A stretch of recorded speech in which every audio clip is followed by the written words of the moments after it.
2 years ago, Color Congress was formed to support documentary organizations run by people of color. I speak to the founders, Sonya Childress and Sahar Driver.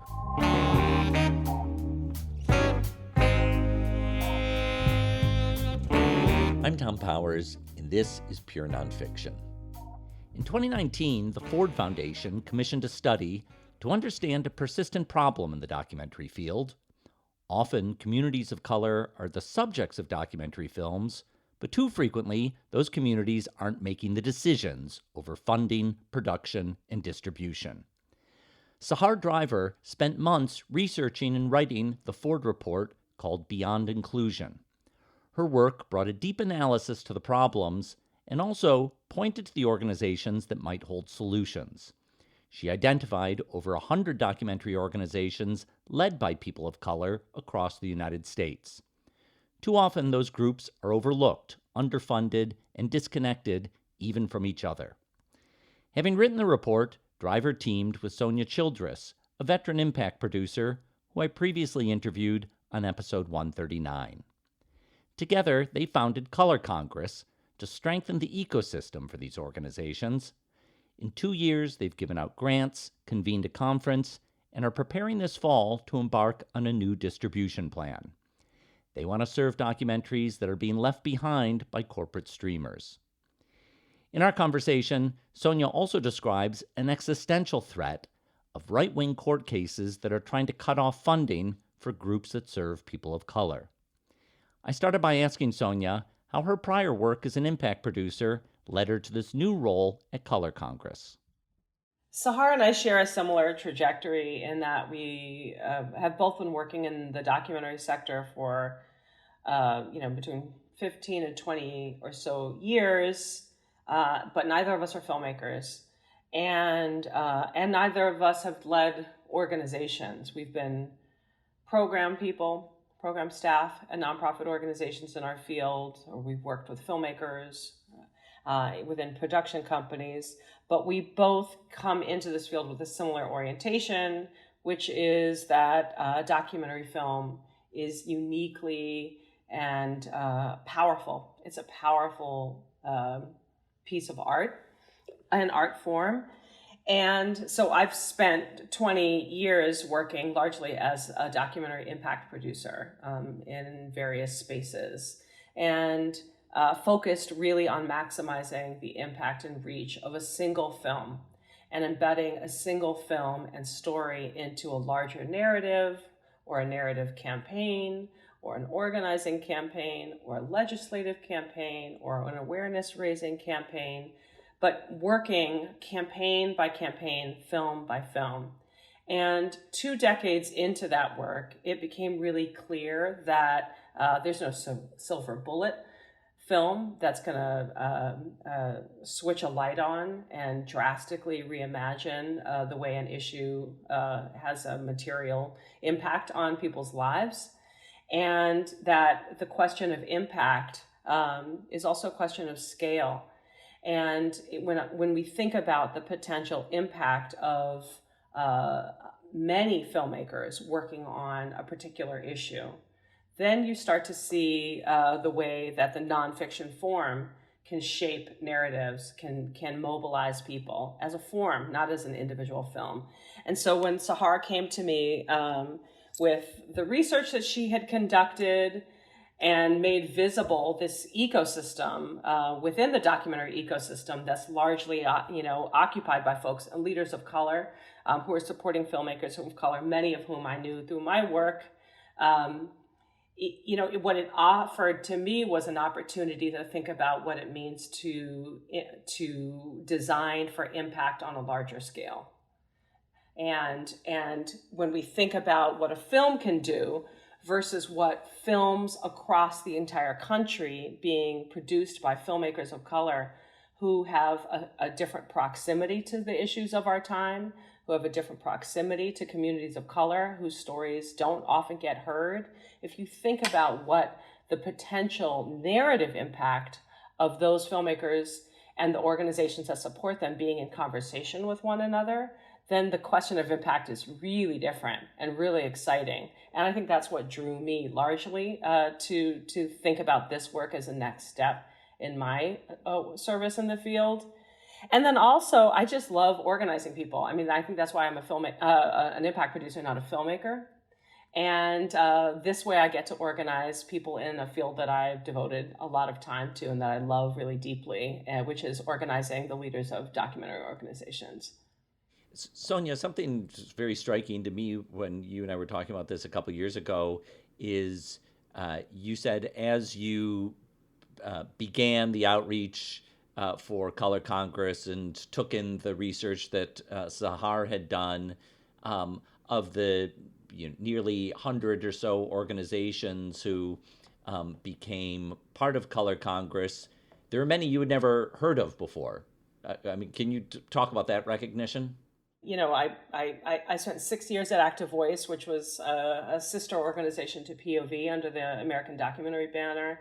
I spent 14 years at Firelight Media, working largely for Stanley Nelson and his films in particular, but got a chance to support lots of filmmakers who come through that documentary lab, and have had my work with, gigging with ITVS and working at California Newsreel. But I think most of my professional orientation has been with the public media system and organizations that are closely related to, or filmmakers who get funded by the public media system, and just the independent arts sector in general. But, I regularly would come to Getting Real. I'd regularly go to Sundance. I would go to the, kind of documentary industry watering holes. And when I looked at the list of organizations that were applying for membership, for free membership into Color Congress, this new membership organization, and saw organizations and leaders who I'd never encountered at Getting Real, who I'd never encountered at Sundance, I hadn't encountered in my work, I realized, one, I was moving in a kind of rarefied space as well. And that there was, a whole ecosystem of organizations who weren't yet an ecosystem because they weren't connected to one another. But they had, they shared an orientation that was really similar, in that what they were interested in wasn't representation of people of color on screen. It was authorship of people of color. It was getting cameras into the hands of filmmakers of color, and asking them and inviting them to tell whatever story they wanted to, whether it was about their own community or an issue they knew intimately or not. But that the idea that authorship of people of color is important and unique and needs defending and needs investing. And the vast majority of our field is not focused on authorship. We're just having conversations about representation, which is still so tenuous. And so this ecosystem of organizations that had a really different orientation to not only the documentary form, they had a different orientation and relationship to the industry that I clearly now was a part of, made them invisible to me. And if they were invisible to me, they were invisible to my peers in the field. And yet, these organizations, it was so clear, were the gateways for most folks of color to engage in the documentary form. They were going to be the first place where a person of color would pick up a camera. They were going to be the first place where a filmmaker who's locally based would have their film shown at a film festival that their family could come and see. They were going to be the first place where an audience member could come to a screening in a community space that they felt really comfortable walking into and see a film that ignited something inside of them. And it was like a whole world of organizations opened up to me and excited me. And I imagine it's going to be true as other people look at the list of 108 member organizations and start to click on their websites and find out how deeply and passionately they feel about the nonfiction form and how disconnected they are from the field. So, Sahar, you've now had the opportunity to survey these 108 groups that are part of Color Congress. What have you learned about these organizations? Yeah, I mean, a ton of stuff. One, these are largely founder-led filmmakers and women, and people who essentially decided to launch an intervention that would address a gap that they themselves saw, that they themselves were experiencing, and to do so with the impulse to make sure that nobody else had that experience, had to experience what they experienced again, essentially. So a real commitment to people, the community from which they come, a real sense of accountability to them. And with that accountability, when serving the community that you yourself are a part of, there's also a sense of care, and a sense of a caution and an intimacy to that community, and an intimacy to the understanding of the needs of that community that sharpens the services that they provide, that sharpens the ways that they work in community, and that ensures that that community is held in a way that is rare and isn't seen when you create a catch-all kind of a program or a space. And yet, while that work that they were offering was so powerful and so useful and really sharply defined, those filmmaker leaders were struggling to find resources and support for that work, largely because the work that they were doing and the communities that they were serving were deemed to be too discreet or too niche, when that's precisely what we need. When that's precisely what is leading to the confidence and the care and the deep lens through which the storytelling that was being supported and coming out of their organizations was being enabled, but how that was being enabled. So last fall, you held a convening of some of your members in Atlanta. What came out of that experience? What were people identifying as the important needs that they wanted to work on collectively? Yeah, so it was really exciting how it happened in September. It happened in Atlanta. At least one representative of each organization that we support was able to participate and attend. We had over 100 member representatives there. And this was one of the main moments in a larger collective decision-making process that we were enacting. We launched in January 2021, and by April 2021 is when we started our membership program. And from that moment, for another year and a half, we were really in conversation with one another for once a month for 2 hours, beginning to really understand what each organization in our membership was doing, begin to form a lens on some of the challenges that we were experiencing, and begin to advance sort of a set of analysis, a way to kind of see and understand what the work was, and what is needed in order to support this ecosystem. So that's like a year and a half of relationship building, peer learning, analysis, conversations that then led to January 2023, the beginning and the invitation to start to put forward some ideas, begin to start advancing some solutions to some of the challenges that have been named over the year and a half since the membership was launched. And by last summer, we had 21 ideas on the slate, 21 really exciting, interesting possibilities for what we could do together and resource through a member-directed fund that we have, the Field Building Fund, which is about $300,000 a year to support any ideas that are incubated through our membership. And those 21 ideas over the course of 6 months got narrowed down to a single final idea. But before we did that narrowing process, we needed a space, this in-person national convening, where we could really digest, where we could really begin to form working groups and begin to process those ideas, begin to give them shape, begin to turn those stones over a few times to get a sense of what would work, what wouldn't work. That's what we did there. And by January, we'd narrowed in on a really clear focus of the larger field, not just our ecosystem, which is distribution. Out of 21 ideas that originally got floated, the one that really rose to the top was distribution. That's right. Yeah. And the idea that, we've been in conversation, we have a number of organizations in our membership that focus on distribution, that focus on exhibition, and the distribution advocates in particular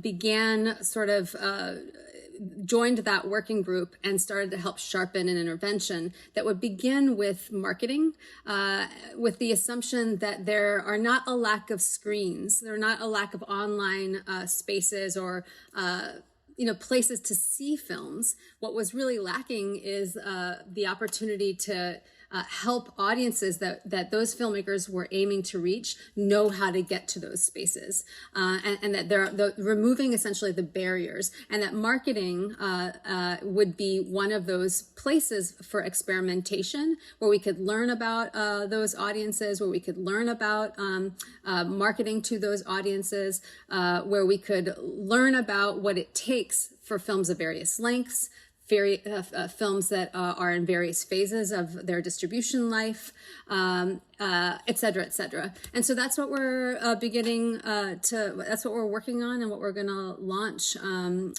probably this fall is a set of experiments, probably a couple dozen films that are all supported by organizations in our membership, that will get totally supported by marketing strategists that can help build a marketing strategy, by marketing tools and assets, the creation of those things, and funds to enable that marketing to happen, in hopes that we could track it, learn from it, and offer up some case studies for the broader field and our ecosystem that would help support new interventions and new models that would work more effectively than we've had. Sonya, we can think about distribution broadly in, two different sectors. One that I might call mainstream distribution of the large corporate streamers, where, every once in a while a film might get through there from the kind of communities that you're talking about. And then there's a sector of what I'd call grassroots distribution that, doesn't have the same dollars or reach as streamers, but is often can be even a more effective way to reach communities. I wonder, as you talk to your members, how they think about the energy that they put out there between trying to push their work through what I'm calling mainstream channels of distribution versus finding more potential and satisfaction in what I'm calling grassroots distribution. Well, I think what I might start by saying first is that when I, saw names of organizations that applied for membership and didn't recognize them, that was experienced by the members themselves when they attended their first Zoom private monthly meeting. We host and facilitate 2-hour gatherings of our members, closed door. We don't record them. They're not open. And they are spaces where the leaders of these organizations can talk candidly about their experience as leaders of doc organizations. They can talk candidly about the philanthropic landscape. They can talk candidly about their role as filmmakers. They can talk candidly about the industry, about this country, about our democracy. They can talk candidly. And what we found out is in our first gathering 3 years ago, when we opened up a Zoom room with 60 or so faces of people who run documentary organizations across the country, is that they also didn't know one another. It wasn't just me that was unfamiliar with them. They were largely unfamiliar to one another because they are highly committed to the communities that they serve or the regions that they serve, and their heads are down. Their heads are not up looking at the aspirationally necessarily into the industry. Their heads are looking down and across to the communities that they serve, whether those are geographic or identity communities. And what that meant is that if this ecosystem of organizations are going to actually become an ecosystem, they need to first get to know one another. They need to build some trust and understanding of their relationship to the field and this form. They need to have some spaciousness to even be able to come to a 2-hour meeting every month. They need to have some resources at their disposal so that if they do come up with an idea that's an intervention in the field, there's money to action that idea or to experiment together. In experimentation and innovation is where the relationship building becomes more durable, and we wanted to be able to resource their needs and resource their ambitions. But it has taken 3 years for us to get this group of leaders to be able to come together with some level of shared analysis about the challenges that they face and some possible solutions to those challenges, whether that is cooperatively buying a retreat center for filmmakers that they serve, or it is collectively launching a distribution or marketing experiment, which is ultimately what they voted on. But what we notice is that our membership is a big tent, meaning we have organizations that are highly focused on getting filmmakers who they serve into the commercial environment. They want to be a conduit to Netflix. They want to be that they want to help the financial sustainability of the filmmakers they serve. There are other organizations in our field that are staunchly anti-capitalist. That means not only are they not engaging in the commercial industry, they're not engaging in the philanthropic capital P film entity either. They want to be completely independent and want to be able to defend the creative independence of the filmmakers they serve. We are a big tent, ideologically, geographically, racially, philosophically, politically. So we can't say that the POC documentary industry or ecosystem has an orientation to the commercial sector. We can't say it has singular orientation to the independent sector or to the public media sector. There are ambivalent feelings across the board and tenuous or very durable relationships to those sectors within our membership. We are just providing a container for this group of leaders to come to some kind of shared analysis and shared understanding about what they do share in common and how they might then look to one another as the solutions to problems. And to consider that their fate, that the success or failure of the filmmakers they serve and the filmmaking that is supported by their organizations lies in this ecosystem that we're now creating. And that's really what what Color Congress is trying to do. Whether our membership decides we want to really lean into the commercial industry and as a whole reform it and make it more palatable or more open and welcoming to the filmmakers we serve, if that's where our members want to pull, then we will be a conduit for that. If they say, throw the table over and we want to create a new alternative distribution landscape, and we want to move in a way that's antithetical to the commercialization of this form, which is defanging the teeth of what can be a really political art form. And if that's what our membership says, then Color Congress will be a conduit for that. We're leading from within, but right now there's no uniformity of opinion on the matter. That uniformity is slowly being built month by month, hour by hour in these closed door conversations. So in your recent reports, you've identified that a large number of these organizations were created in the 2010s, so they're 10 to 15 years old. The oldest organization in Color Congress is 50 years old, Third World Newsreel. What lessons can be learned from their longevity? Well, what stands out to me about Third World Newsreel and a lot of our organizations is that because they are built to serve a particular community, that is first and foremost. And the form that organization takes is in service of. And so what I notice is that Third World Newsreel, which was born in the 1960s as an activist filmmaker collective, aiming to create counter narratives to how essentially the liberation movements around the world were being covered in mainstream media. That's what it initially started as.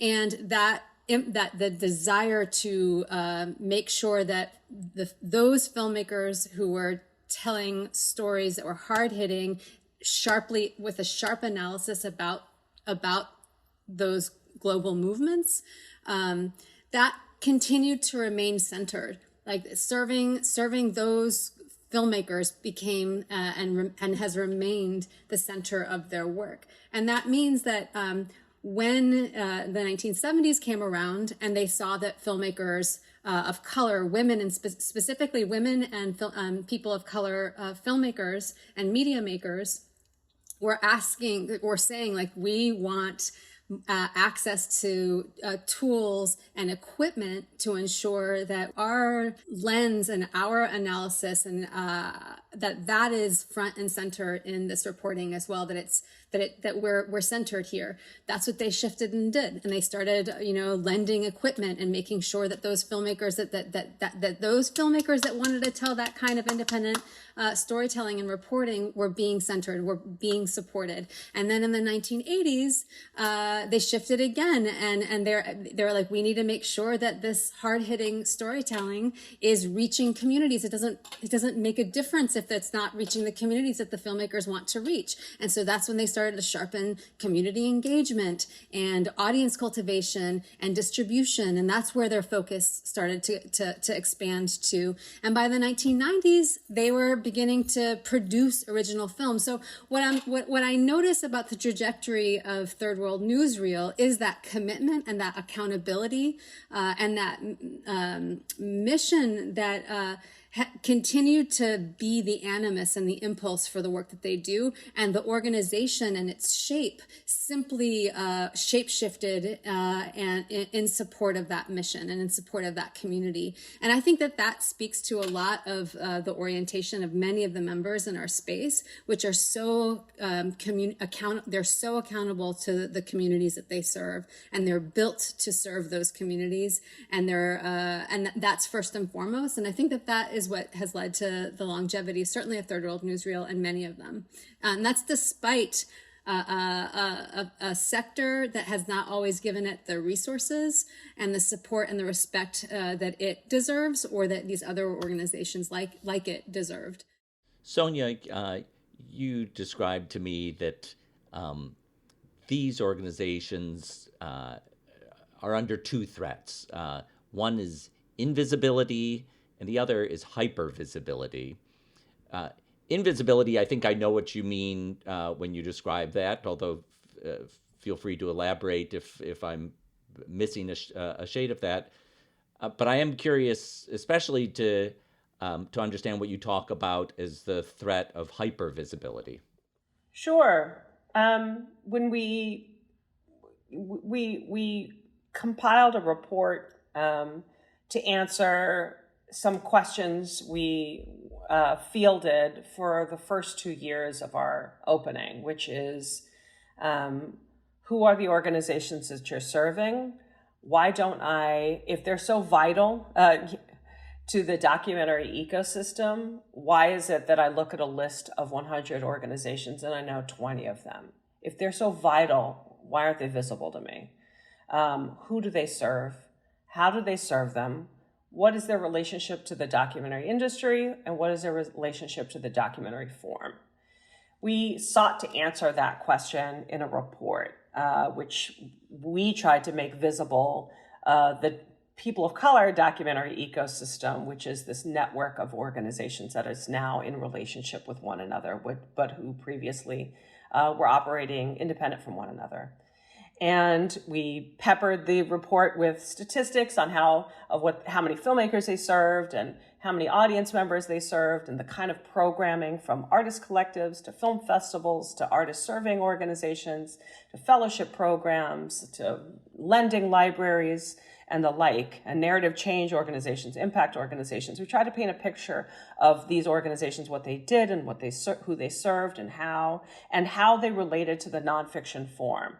As largely a canvas for questions that were inherently political, as a canvas to explore personal questions in a media ecosystem where the personal thoughts and musings of people of color usually does not get centered in fiction.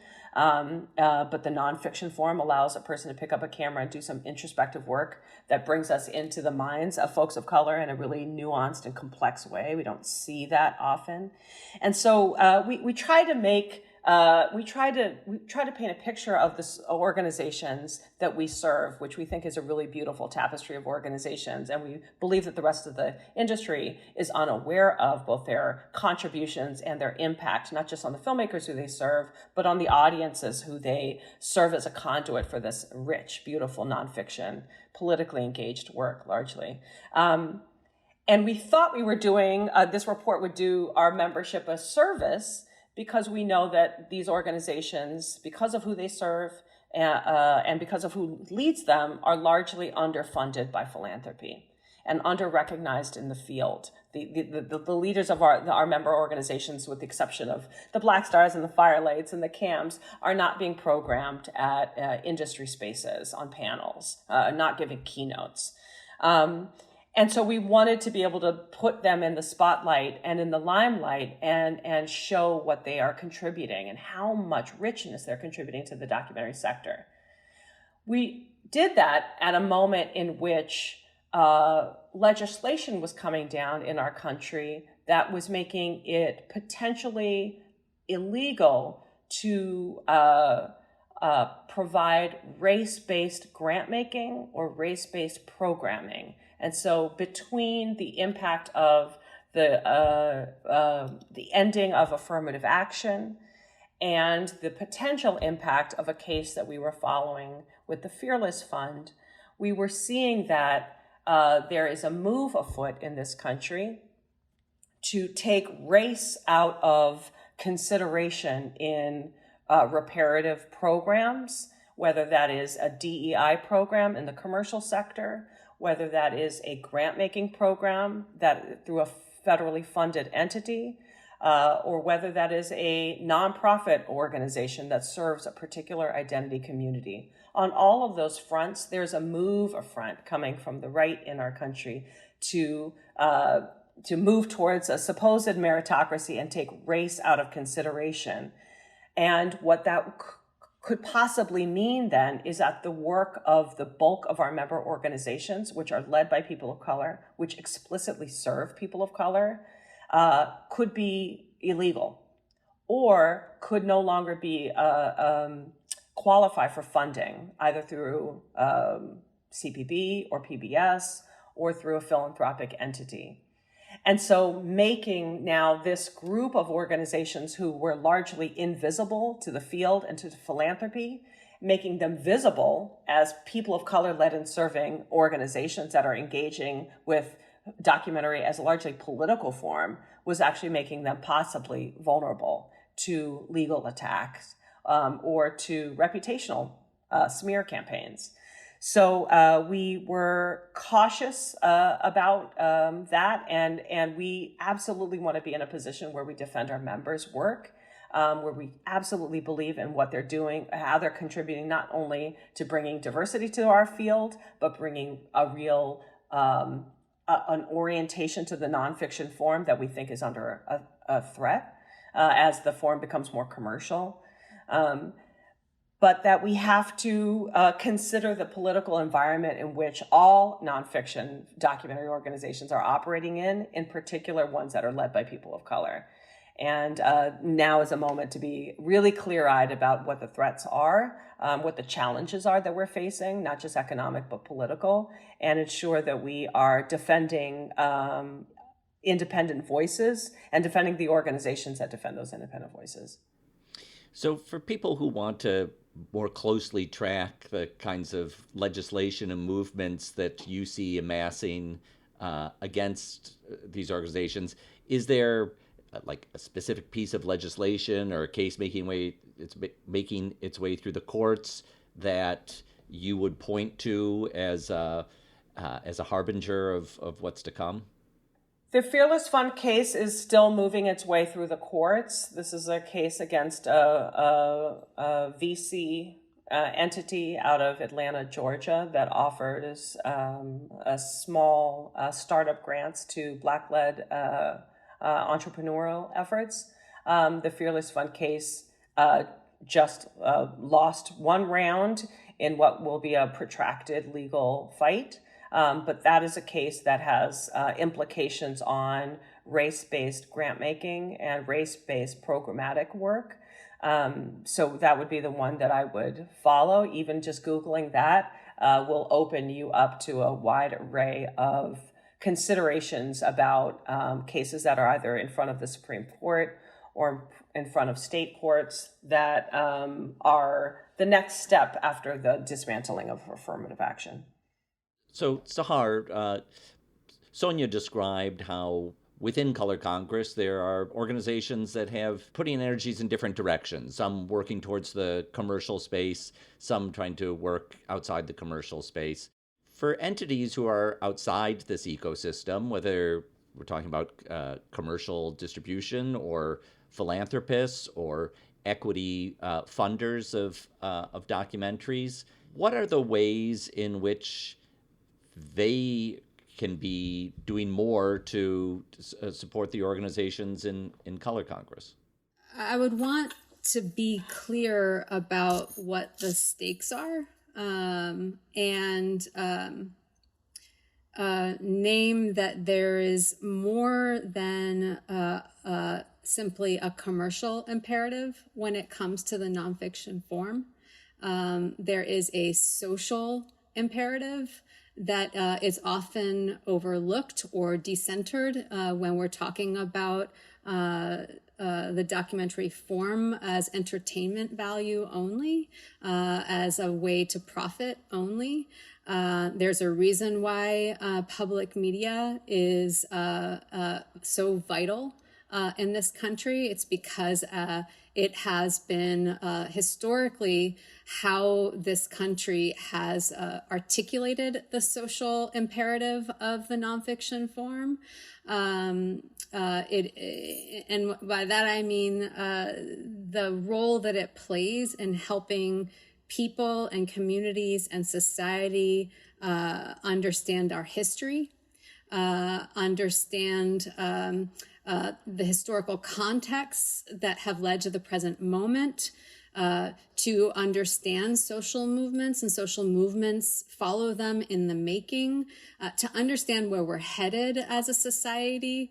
All of that makes the nonfiction form one of the most trusted forms in media today, extremely important.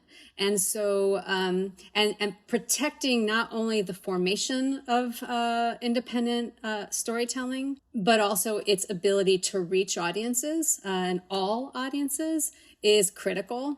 And that larger picture of our history, of our present moment, and of where we're headed is an imperfect picture and a skewed picture if it's told through only a single lens or a few lenses, or about limited themes like celebrities or sports, criminal justice, and is ideologically loaded when it is leaning in those directions and not allowing for a plethora of communities to be telling their stories from their perspectives, offering a counter history and a counter narrative, collectively speaking.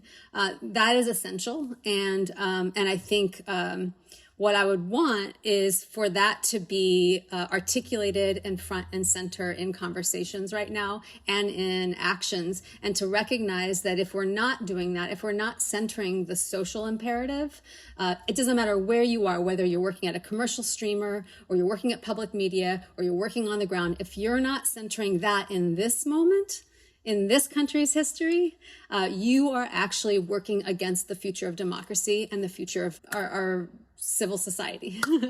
That to me is extremely important.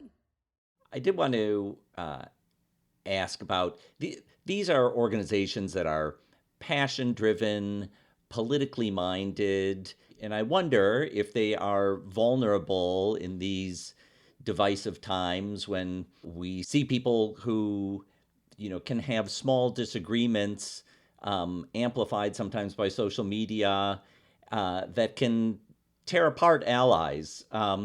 And I wonder what you've learned about how organizations can handle those challenges.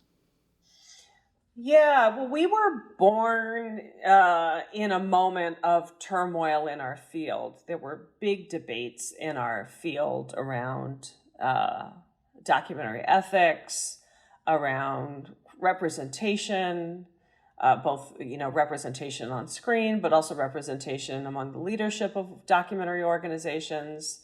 We were in the upheaval in our country, around the racial reckoning, the pandemic, the social fabric was fraying, and Color Congress steps into that moment, bringing together leaders of organizations, again, who largely did not know one another.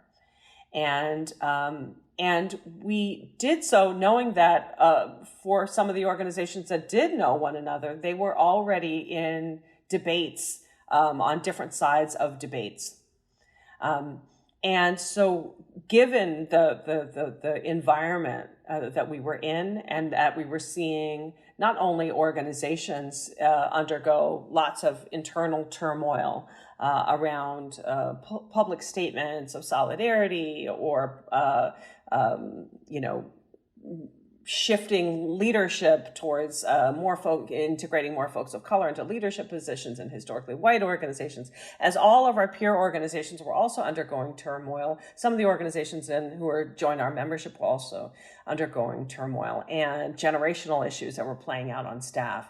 And so we knew that what was missing in part of this was most of us don't have, most of us have not been running nonprofit organizations for decades and decades. A lot of the leaders of our organizations are filmmakers themselves, or are not getting trained in conflict resolution at some place where leaders get trained. They're just kind of figuring it out on the fly and stumbling through this contentious moment that we're in, both culturally and politically. And what we wanted to do was start on a really different foot and gird ourselves with some skills that we believed we would all need in our membership to be able to work collaboratively with one another. So we brought in the services of an organization called Loomis Transforms, which does not just conflict mediation, but they've created an orientation called the Trauma-Informed Resilience Orientation, which is an embodied practice that allows and engages people to consider what their personal triggers are and their stress responses, and how they can notice them and manage them personally, and how they notice when they are triggered in professional environments or social environments or personal domestic environments. And that if each of the people who come into our network are trained on this framework, then when we get into conversation about resource allocation, when we get into conversations about who's going to receive a grant from Color Congress, when we get into conversations around what is our relationship to the commercial industry, if we get into conversations around are we going to speak with one voice on this issue that's playing out in our field or in our country, those are hard conversations to have with people who you're allied with. This is a group of leaders who were just coming together to consider what allyship looks like. And so we needed this framework to be able to, at the very least, manage our stress responses as they come up when we engage in difficult conversations, and that everyone's trained on it as they come into our membership. And that has been not only that training and advising strongly that everyone who joins the membership get that training, but that we have two of the trainers from this organization present at all of our our monthly meetups and our biennial convening, so that if people need to process some really difficult feelings, they can tap out during our meeting and speak to a trained facilitator. And to us, that is it's a practice that we're taking on. It's an orientation to relationship building. It's an orientation to putting care at the forefront of our work with our members and trying to lead with values and embody those values by anticipating conflict and building our ability to move through conflict and not let conflict destroy this nascent ecosystem. So, Sahar, my last question, what should people be looking for next from Color Congress? So much of the work that we do is behind closed doors, for lack of better words. And it's because of the nature of the community building that we're doing and the trust building that we're doing and the need to have spaces where people aren't being recorded, people aren't being tracked, they can just speak freely about what they're feeling and that we can hold one another. That all said, this fall is when we are going to begin a 1.5 year release of films. It'll be quarterly for this marketing distribution experimentation. Like I said, about close to 24 films released, a few per quarter for up until January 2026, I believe. All kinds of films, and we don't know what that release strategy exactly is going to look like yet. It's still being built, but we'll certainly be communicating it out when we do.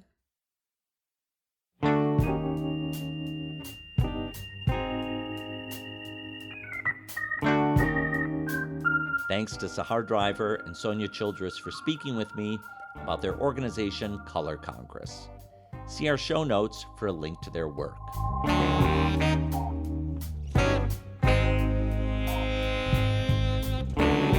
We now have a newsletter called Doc Voices, written by Anisha Javeri. You can find it by searching for Pure Nonfiction on Substack. If you want to advertise to our 40,000 readers, send us an email to listen@purenonfiction.net. Thanks to our team, series producer Hannah Nordenswan, partnership manager Bella Racklin, and web designer Cross Strategy. Our theme music is composed by Andre Williams, and our executive producer is Rafaela Nehausen. I'm Tom Powers. Follow us on Instagram and visit our website at purenonfiction.net.